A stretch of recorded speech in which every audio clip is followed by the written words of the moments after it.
ওরা যত বেশি পড়ে তত বেশি জানে আর তত কম মানে। নিশ্চয়ই মনে আছে হীরক রাজার সংলাপ। হীরকের রাজা পাঠশালা বন্ধ করে দিয়েছিলেন। এসে বলেছিল তার মন্ত্রী শান্ত্রী, ছুটি ছুটি, আজ থেকে পাঠশালা ছুটি। আমাদের রাজ্যে অবশ্য পাঠশালা বন্ধ করার দরকার নেই, পাঠশালাগুলো খোলা আছে, কিন্তু সেগুলো বন্ধ থাকার মতোই। কোথাও শিক্ষক নেই, কোথাও ভুয়ো শিক্ষক, কোথাও ছাত্র নেই, কোথাও স্কুলই নেই। আশপাশে একটুখানি নজর দিয়ে তাকান, একটু দেখুন আশপাশে, ডায়ে বাঁয়ে তাকান, দেখবেন হয়তো আপনার পাড়ায়, আপনার এলাকায়, আপনার গ্রামে, আপনার শহরে, আপনার জেলায় এমন একাধিক স্কুল দেখতে পাবেন যা আজ থেকে 5 বছর 10 বছর আগে রমরমিয়ে চলতো। আজ সেই স্কুলে তালা পড়ে গেছে। নিজেকেই নিজে প্রশ্ন করুন, একটু এলাকার লোকজনের সঙ্গে কথা বলুন, তারপর জানান না হয় আমাকে জানান। যেভাবে ফোনে মতামত জানান সেভাবেই আমাকে জানান যে আপনার এলাকার কোন কোন স্কুলে তালা পড়ে গেছে। কিন্তু সমস্যাটা শুধুমাত্র তালা নয়, এ তালা শুধুমাত্র স্কুলে পড়েনি, এ তালা পড়ে যাচ্ছে আমাদের পরবর্তী প্রজন্ম ছেলে মেয়েদের কপালে। বাংলায় শিক্ষার কঙ্কালসার দশাটা সামনে চলে আসছে ক্রমশ, একটু একটু করে সামনে আসছে কঙ্কালসার দশা। গতকাল আমরা শিক্ষার আরো একটা দুর্নীতির পর্দাফাঁস দেখেছি যে কিভাবে মাধ্যমিকেও নাকি চুরি জচ্চুরি হচ্ছে। সেই ছবিটা কি দেখেছি আমরা দেখলাম যে মাধ্যমিক পরীক্ষাতেও নাকি চুরি হচ্ছে, কিউআর কোড নাকি জাল হচ্ছে, প্রশ্নপত্র ফাঁস হচ্ছে। আসলে মাধ্যমিকটাকেও নাকি একটা স্ট্র্যাটেজিক চুরির জায়গা বানিয়ে নিয়েছে একটা শ্রেণী। মারাত্মক অভিযোগ গতকাল করেছিলেন বিজেপি নেতা শঙ্কুদেব পণ্ডা, এবং তারপর আজকে আরেক বিজেপি বিধায়ক শঙ্কর ঘোষ। মাধ্যমিকের প্রশ্ন ফাঁস থেকে প্রশ্নপত্র ছাপা, মধ্যশিক্ষা পর্ষদে কর্মী নিয়োগ, সব জায়গাতেই দুর্নীতির অভিযোগ উঠছে। কেন্দ্রীয় তদন্তের দাবিতে গতকালই সরব হয়েছিলেন বিজেপি নেতা শঙ্কুদেব, আর আজ সেই আওয়াজ পৌঁছে গেল বিধানসভায়। সাংবাদিক সম্মেলন করে এই নিয়ে সরব হলেন বিজেপি বিধায়ক শঙ্কর ঘোষ। প্রথমে দেখাই শঙ্কর ঘোষ আজকে ঠিক কি অভিযোগ করছেন বিধানসভা থেকে, ঠিক কি দাবি তুলছেন। শুরুতেই 5 থেকে 6 কোটি টাকা গত 10 বছরে যেখানে কোশ্চেন পেপার প্রিন্টিং এ খরচা হয়েছে, এবার খরচা হলো 2023 সালে 25 কোটি টাকা। আমি তো মনে করি যে চিট ফান্ড কোম্পানিরা ডাবলিং করে দেওয়ার কথা বলে কি 1 বছরে না 2 বছরে।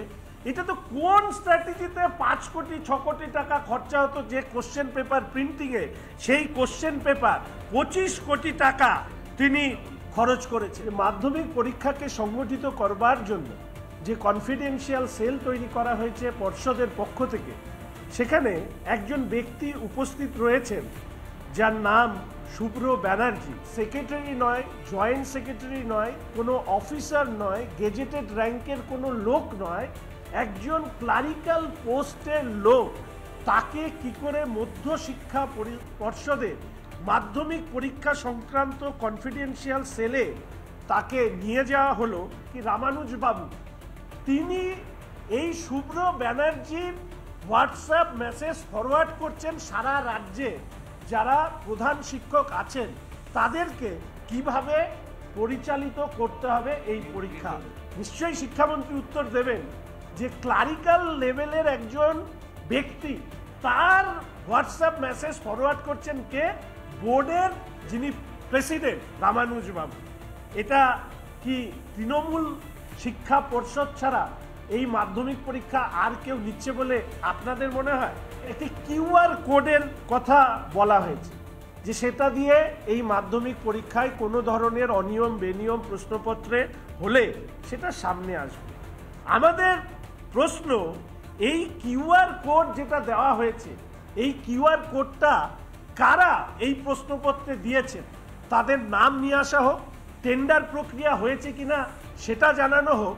আমাদের আশঙ্কা এখানে কিউআর কোডের ক্ষেত্রেও অয়নশীলের মতন লোকের উপস্থিতি আছে এবং এদেরকে ধরেই এই আইএনটিইউসি নেতা ঋতব্রত বাবু কিংবা মধ্যশিক্ষা পর্ষদের ভেতরে বসে থাকা শুভ্রবাবুরা আবার এখান থেকে কোনো কাটমানি খাওয়ার কোনো ব্যবস্থা করেছেন কিনা এটা আমরা জানতে চাই। জীবনের প্রথম বড় পরীক্ষা মাধ্যমিক পরীক্ষা। এতদিন আমরা শুনেছিলাম চাল চুরি গেছে, ডাল চুরি গেছে, মাথার ছাদ চুরি গেছে, কয়লা পাচার হচ্ছে, গরু পাচার হচ্ছে, কত কিছু চুরির খবর শুনেছি। কিন্তু ছাত্র জীবনের প্রথম বড় পরীক্ষা মাধ্যমিক পরীক্ষাটাই চুরি করে নিচ্ছে একটা শ্রেণী। প্রশ্ন করা যাবে না, প্রশ্ন করলে বলছেন প্রশ্ন কেন? এরপর তো এই প্রশ্নগুলো নিয়ে কোর্ট কাছারি হবে, কেস হবে। কে জানে, হয়তো এরও তদন্তে সিবিআই আসবে আবার কয়েক মাস পর। অর্থাৎ কত দূর একটা সার্কিট কতটা দূর পৌঁছতে পারে শুধুমাত্র দুর্নীতি করার জন্য। বোধহয় সত্যি সত্যি এই সময় দাঁড়িয়ে একটা দৃষ্টান্ত তৈরি হচ্ছে কোথাও এই শাসক দলের আমলে। আপনারা বুঝতে পারছেন দুর্নীতি কত অতলে। কোভিড কালে পরীক্ষা হয়নি, কোভিডের সময় পরীক্ষাই হয়নি, আমরা সবাই জানি। অথচ পরীক্ষার জন্য প্রশ্নপত্র ছাপার ক্ষেত্রে কোটি কোটি টাকা খরচ হয়ে গিয়েছে। কোথায় গেল সেই টাকা? 2023 অর্থাৎ গত বছর 4 লক্ষ পরীক্ষার্থী কমে গিয়েছিল মাধ্যমিক পরীক্ষায়। তা নিয়ে অনেক বড় বড় লেখালেখি হয়েছিল, আর্টিকেলও বেরিয়েছিল। অনেকেই বলেছিলেন কেন স্কুল থেকে ড্রপ আউটের সংখ্যা বেড়েছে, কেন পরীক্ষার্থী কম হয়ে গেল। কিন্তু মজার কথা, যেখানে পরীক্ষার্থীর সংখ্যা কমে গেছে সেখানে খরচ বেড়ে গেছে প্রায় 4 গুণ। যেখানে 4 থেকে 5 কোটি টাকা, 5 থেকে 6 কোটি টাকা খরচ হতো, সেটাই নাকি কোভিড পিরিয়ড ছাপিয়ে তারপর নাকি খরচ হয়েছে 25 কোটি টাকা। অভিযোগ মারাত্মক। 2022-এর চেয়ে প্রায় 4 গুণের বেশি খরচ হয়েছে। এবার 9,23,000 পরীক্ষার্থীর খরচ তাহলে কোথায় গিয়ে পৌঁছবে? কোথায় যাচ্ছে টাকা? কিসে হচ্ছে খরচ? মানুষ জানতে চাইবে না, প্রশ্ন করা যাবে না। এই কোটি কোটি টাকাটা যাচ্ছে আমার আপনার পকেট থেকে মশাই। এগুলো সাধারণ মানুষের টাকা, আমার আপনার ট্যাক্সের টাকা। টাকাও খসছে আমার। আর চাকরি পাচ্ছেন এক শ্রেণীর মানুষ যারা শুধুমাত্র পার্টিটা করছে। তৃণমূল কংগ্রেসের ধামা ধরে লোকে চাকরি পাচ্ছে, অন্য লোক চাকরিও চুরি হবে, পরীক্ষাও চুরি হবে, আর টাকা খসবে আমার আপনার পকেট থেকে। ক্যা বাত! মধ্যশিক্ষা পর্ষদে একাধিক পদের নিয়োগের ক্ষেত্রে যোগ্যতা নিয়ে প্রশ্ন উঠছে। গতকাল শঙ্কুদেব বলেছিলেন যে মধ্যশিক্ষা পর্ষদে নিয়োগের নাকি একমাত্র যোগ্যতা হচ্ছে দমদমে থাকা, দমদমের বাসিন্দা। সেটা কি আমাদের রাজ্যের শিক্ষামন্ত্রী ব্রাত্য বসু দমদমের বলে? আরো একটা অভিযোগ, শুধুমাত্র পরীক্ষা চুরি নয়, শুধুমাত্র কিউআর কোডে দুর্নীতি নয়, আরো একটা যে মারাত্মক অভিযোগ করা হলো বিজেপি বিরোধী শিবিরের তরফ থেকে, সেই অভিযোগটা শোনা যাক। এই অভিযোগের তীরে কিন্তু সরাসরি রাজ্যের শিক্ষামন্ত্রী ব্রাত্য বসু। দেখুন। প্রায় 13 জন মাধ্যমিক পরীক্ষার্থী প্রশ্নপত্র লিক করেছে বলে তাদের পরীক্ষা বাতিল করেছে। তা মাধ্যমিক পর্ষদের মাননীয় সভাপতি, রাজ্যের শিক্ষামন্ত্রী, দুজনের কাছে আমার প্রশ্ন যে এখনো পর্যন্ত এই কেসে একজনও ইনভিজিলেটরকে কেন বহিষ্কার করা হয়নি? তাহলে রেসপন্সিবিলিটি তাদের বর্তায়, কারণ মোবাইল নিয়ে ছাত্ররা ঢুকলো কি করে, কোশ্চেন পেপার লিক হলো কি করে। 13টা অ্যাপয়েন্টমেন্ট লেটারের কপি দিচ্ছি আজকের জন্য এক্সক্লুসিভলি। আমি নাম বলে ওদের আর বিড়ম্বনায় ফেলতে চাই না। প্রত্যেকের বাড়ি দমদমে। কবে পরীক্ষা হলো, কি প্রসেসে চাকরি দিলেন, 13 জনকেই দিয়ে দিলেন, সবাই দমদমের। আচ্ছা, আরো একটা এক্সক্লুসিভ দিই, 35 জনের নাম লিস্টেড হয়ে এখন পড়ে আছে, যে কোনোদিন রিক্রুটমেন্ট হবে তাদের, তারাও সবাই দমদমে। তা দমদম থেকেই যদি এত রিক্রুট করছেন, তারাই মাধ্যমিকের পুরো ব্যবস্থাটা চালাচ্ছে, কষ্ট করে আর পর্ষদ রাখার কি দরকার আছে? তৃণমূল ভবন থেকে ওটা চালান। টোটাল স্টুডেন্ট সংখ্যা ছিল 10 লক্ষের কাছাকাছি। পর্ষদের খরচা হতো 5 কোটি টাকার আশপাশ, 5, 6, 5 point something. Here is the document, date wise দিয়ে দেবো আপনাদের কাছে, আপনারা দেখে নেবেন। কিন্তু এবারে মাধ্যমিক পরীক্ষায় প্রিন্টিং এর খরচা হয়েছে 25 কোটি টাকার আশপাশ। আমাদের কাছে ডকুমেন্ট আছে, প্রায় 100 কোটি টাকার কেলেঙ্কারি। আমার প্রশ্ন পর্ষদ সভাপতির কাছে, কোন সেই পলিসিতে আপনি টেন্ডার করেছিলেন? সেই টেন্ডার কাকে দেওয়া হয়েছে? আমি তদন্তের দাবি জানাচ্ছি। কোন সিস্টেমে তাকে সেই প্রিন্টিং এর দায়িত্ব দেওয়া হয়েছে? টোটাল কিউআর কোড সিস্টেমটাই একটা জালিগিরির আখড়াখানা হয়েছে, একটা বৃহত্তর স্ক্যাম, এবং কোটি কোটি টাকা নয় ছয় বাংলার ছেলেমেয়ের ভবিষ্যৎ নিয়ে ছেলেখেলা। রাজ্যের মুখ্যমন্ত্রী কিছুদিন আগে কমেন্ট করে বলেছেন যে তৃণমূল কংগ্রেসের সিপিএম এর কিছু কিছু প্রোডাক্ট ঢুকে পড়েছে যারা নাকি এসব দুর্নীতি করছে। তিনি হচ্ছেন মধ্যশিক্ষা পর্ষদের ভাইপো, ওনার নাম শুভ্র ব্যানার্জি। উনি জয়েন্ট সেক্রেটারি পোস্টে রয়েছেন তৃণমূল কংগ্রেসের ট্রেড ইউনিয়নে। ওখানে এখানে শুভ্রবাবুকে মাধ্যমিক পরীক্ষার কনফিডেন্সিয়াল সেকশনের দায়িত্ব দেওয়া হয়েছে, যিনি একজন অ্যাসিস্ট্যান্ট অফিসার ছাড়া, অফিসারও নন, অ্যাসিস্ট্যান্ট ক্লার্ক ছাড়া কিছু নন, তিনি চালাচ্ছেন মাধ্যমিক পরীক্ষা। ঋতব্রতর নেতৃত্বে, শুভ্রবাবুদের নেতৃত্বে, ভাইপোর নেতৃত্বে। আমি জানতে চাই, পর্ষদ সভাপতি মাধ্যমিক পরীক্ষা ব্যবস্থা নিয়ন্ত্রণ করেন না, নিয়ন্ত্রণ করেন ভাইপো শুভ্র। তারা কেন মাধ্যমিকের কনফিডেন্সিয়াল সেকশন অপারেট করবে? কেন ঋতব্রত আর শুভ্রবাবুদের গ্রেপ্তার করা হবে না এসবের জন্য? আমরা এটা নিয়ে সেন্ট্রাল লেভেলের এনকোয়ারি চাই। ইডি আর সিবিআই তো হবে, শেষ তো আমরা দেখব।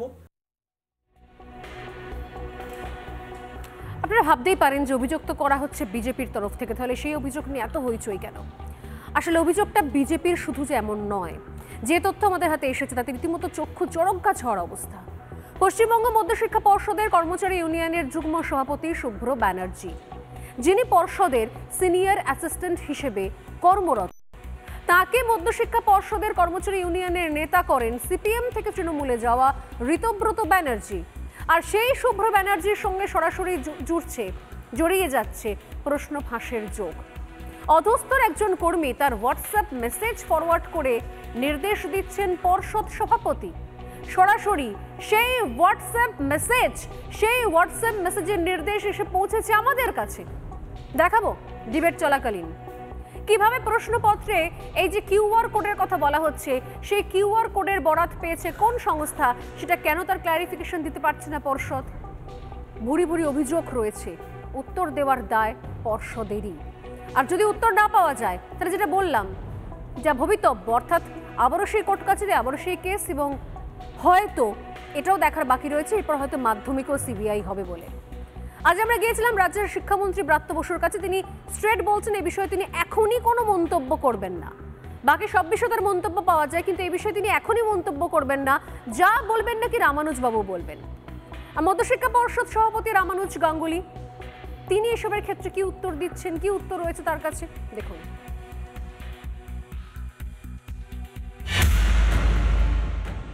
অনেকেই ত্রস্ত, অনেকেই শঙ্কিত, অনেকেই আবার অর্বাচীনের মতন আবল তাবল বকছেন। এই ঘটনাগুলো ঘটছে কিছুটা ভয়ে, কিছুটা শঙ্কায়, কিছুটা নিজেদের কায়েমি স্বার্থ রক্ষা করার জন্যে। বোর্ডের প্রতি অনাস্থা দেখানো এর কোনো কারণ নেই, কারণ আমরা শুধুমাত্র হোল সিস্টেমে একটা জিনিস ইন্ট্রোডিউস করেছি, সেটা হচ্ছে কিউআর কোড। আমি চ্যালেঞ্জ করছি, উনি যান, উনি সহযোগিতা চেয়েছেন বাচ্চাদের কাছে, আমি বলছি I am ready to face it. আসলে কোথাও ধোঁয়া উঠলে নিঃসন্দেহে কিছু না কিছু তো হয়েছে, আগুন তো কোথাও লেগেছে। তৃণমূল জমানায় শিক্ষক নিয়োগ দুর্নীতিতে স্ক্যানারে পর্ষদ এই প্রথমবার কি? এর আগে আসেনি কখনো। আজকে ডিবেট শুরু করবো ঠিক এই জায়গা থেকে। প্রাথমিক শিক্ষা সংসদের প্রাক্তন সভাপতি মানিক ভট্টাচার্য, তিনি গ্রেপ্তার হয়েছেন। নিয়োগ দুর্নীতিতে গ্রেপ্তার হওয়া মানিকের বিরুদ্ধে প্রতারণা, অপরাধমূলক ষড়যন্ত্র, নথি জাল থেকে শুরু করে নকল নথি বানানো, জালিয়াতির অভিযোগ রয়েছে। সে অভিযোগ দায়ের হয়েছে। আর প্রাক্তন মধ্যশিক্ষা পর্ষদ সভাপতি কল্যাণময় গাঙ্গুলি, তার বিরুদ্ধে নিয়ম বহির্ভূতভাবে নিয়োগপত্র তুলে দেওয়ার অভিযোগ রয়েছে। যাচাই না করেই এসপি সিনহা কমিটির সুপারিশের ভিত্তিতে নিয়োগ, সেই অভিযোগ রয়েছে। বাক কমিটির রিপোর্টে তার নাম রয়েছে। গ্রুপ সি, গ্রুপ ডি নিয়োগের দুর্নীতির অভিযোগ রয়েছে তার বিরুদ্ধে। মেধা তালিকায় নিচের দিকে থাকা অযোগ্যদের নিয়োগের অভিযোগ রয়েছে। কল্যাণে অযোগ্যদের চাকরি হয়েছে, সেই নিয়ে প্রশ্ন করাতে সেই সময় রাগ গিয়ে পড়েছিল রিপাবলিকের ওপর।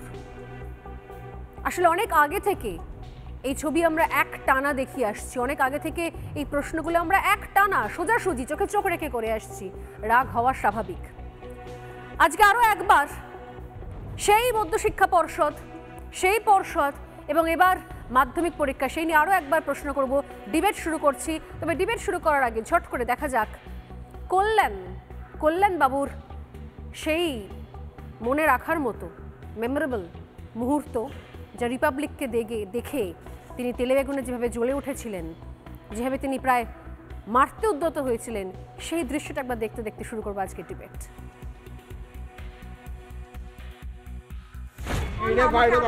কি বলছেন? আপনি গ্রেপ্তার তো,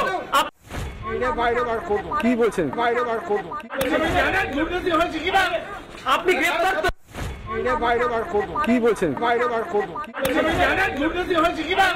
আপনি গ্রেফতার তো বাইরে বার করবো। কি বলছেন? বাইরে বার করবো। আপনি গ্রেফতার তো